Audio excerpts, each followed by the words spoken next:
in some cases that can be harmful. Wintertime is a time when our bodies are storing energies. And to kind of go against that flow and do a major detox can sometimes be harmful. I remember, I'll give you guys one example. There was a guy who came to the tree, we'll call him Jim. He was an older guy, he was probably in his late 60s. And I think it was like late fall, the time when we're starting to kind of pack on that extra energy. And he was set on doing a really intense cleanse. I mean, he was there, he was like, I'm going to change my life, and da-da-da-da-da-da. Well, my girlfriend at the time was one of the housekeepers, and she would do some of the cleaning of the bathrooms. And I remember this gentleman, I mean, constantly, his frame of mind was so scattered. He was out of his body all the time. I mean, the stuff that was coming out of his body was not, it was extreme, basically. And it wasn't helping him. He basically left more deteriorated than he was when he got there. Because he was fasting at a time which was not good for his body. He was trying to go too far, too fast. And it ended up hurting him more than helping him. So that's another thing to be conscious of. What time of year is it? How does my body feel? Again, it's all about cycles. It's all about really getting in touch. So let's say you're on the cleanse, and you start getting some of the symptoms, the detox symptoms. Can I ask you a question about Sure. your timing? Yeah. Do you consider this time of year winter, or it sure feels like winter to me? Yeah. Well, I'll be honest with you guys. According to the Gregorian calendar, the month and the day, it's still winter. But if you look out in nature, it's really starting to look like springtime. It's kind of late winter, early spring, but we can feel it. We know when our bodies are like, come on, you gotta start to get moving, let's eat a little bit lighter. So, now's a great time. Now's a great time. But not for an herbal cleanse. Well, if you're ready for that, yeah.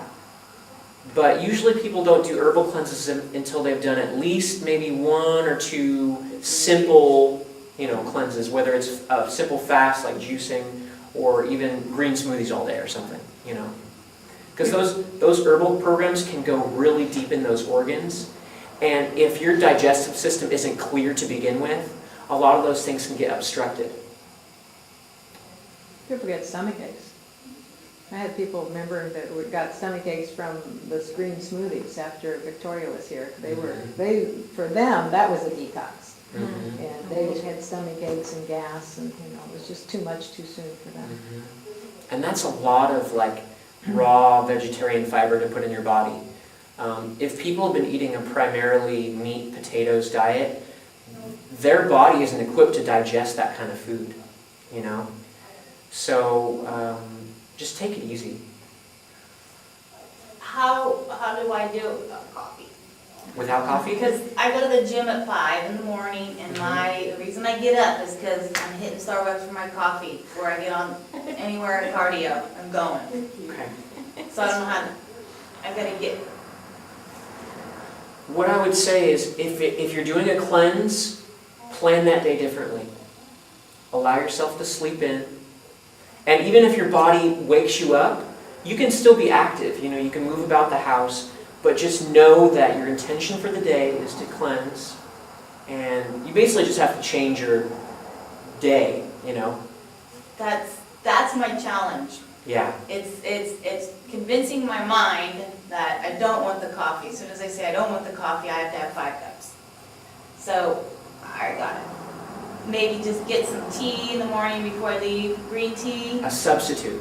and I'll leave before they open and go. Mm-hmm. What would But just tell me. What would cacao be like in the morning? Wait, you're talking about quitting coffee altogether, or just for the detox program that you're going to embark on? I should quit it altogether. Okay.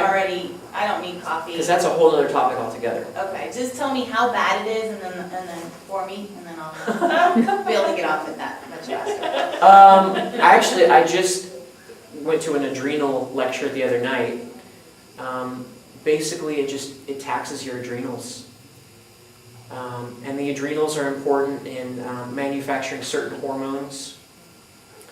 I mean, all the organs are important, but you know, if you tax any of them with any type of substance, eventually your body will tell you you have to stop. Can you offer her a substitute in the transition? Easiest one for people, tea. Yeah, Because it's hot and it still has caffeine. It's all about baby steps. yeah, yeah. Yeah. I kind of wanted to say that too, the many times I've gone on coffee.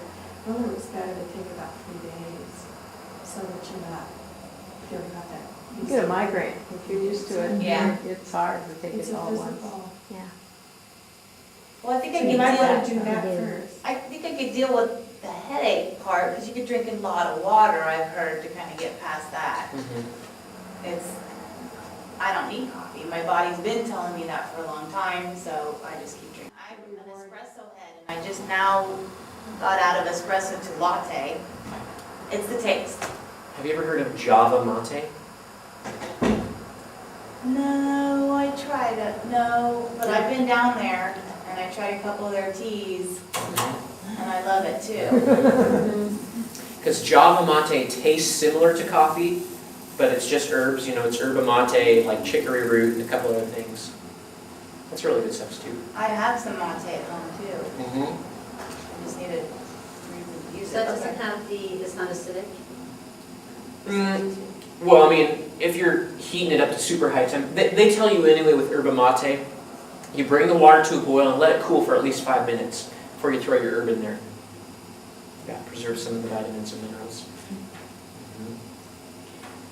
And Catherine's question about cacao, am I saying that right? Cacao. As a substitute? Yeah. It doesn't, it's not quite the same as drinking coffee or tea. It's a different kind of stimulation. But if you feel called to cacao, What is that? basically raw chocolate. Unsweetened. Oh, C-A-O-C-A, okay. I Mhm. never knew how to pronounce that, okay. Oh. Yeah. It's a different kind of stimulation than, yeah. But that is a great substitute if a person really likes chocolate. I'll try the chocolate one. Oh, you're a chocolate one. Try that. And some of what you're getting to is that your cravings can be lessened, I hope, by the detox, by the fasting, right? Definitely. And how quickly might people expect the cravings to, how tough is the first couple of days?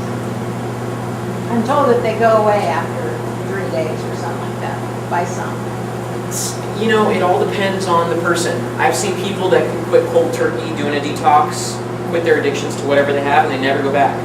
Other people, they might do a long cleanse, 30 days, juice feasting, and they get pulled back in. Really, you have to want to be free from the substance. You have to want that. So would green tea be a suitable substitute, like long term? Or is it just, Again, you know, anything with caffeine, green teas, they're best consumed in moderation, not an everyday thing. Even yerba mate, if you just drank tons of yerba mate every day, eventually your adrenals would say, hey, you gotta stop that. and what about just herbal teas, just as food fast? Herbal teas are great. I'm a huge fan of herbal teas. They're not as good as water for hydrating. For hydrating, yeah. You can't just drink tea all day and not get dehydrated, Right. even herbal. Yeah. What about coconut water?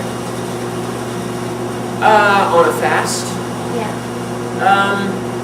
if your body, like I said before, if your body's the type of body that can handle lots of carbohydrates throughout the day, Coconut water would be considered a carbohydrate? definitely. It's really high glycemic.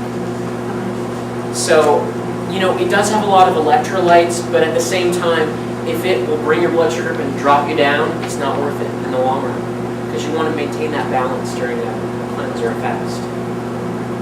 That's the fastest way for the body to heal, because think about it, if your body is being taxed, if your blood sugar is going up, you know, your pancreas and your adrenals actually release hormones. I just found this out the other day.